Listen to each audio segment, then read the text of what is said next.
Kristo. Jiulize, what is our agenda? mada yetu ni ipi? As Christian, kama Wakristo, where are we headed to? tunaelekea wapi? Where are we headed? Tunaelekea wapi? Because now in Nigeria, maana kuna Nigeria, you meet Boko Haram. Boko Haram They will not allow you to build a church. hawata kuruhusu kanisani. Boko Haram.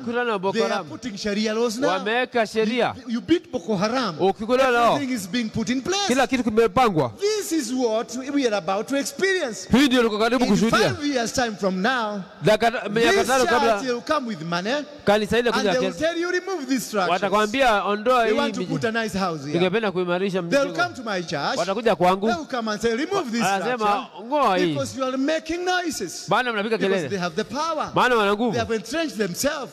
And that is the work plan. Hiyo ndio mpango. That is the arrangement. Huo ndio mpango. That's the organizational plan. Huo ndio mpango.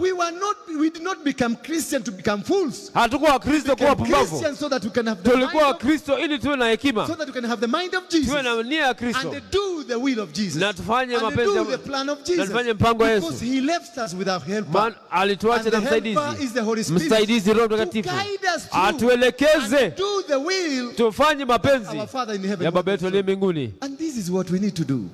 And this is what we need to observe. Kufanya hivi na and to become. Na tuwe. Failure to which bila hiyo. In 10 years. Miaka 10 zijazo. 10 years time miaka 10 zijazo kutoka leo. Wakristo, you will need a permit. Utahitaji ruhusa. Utahitaji idhini kukusanyika hivi.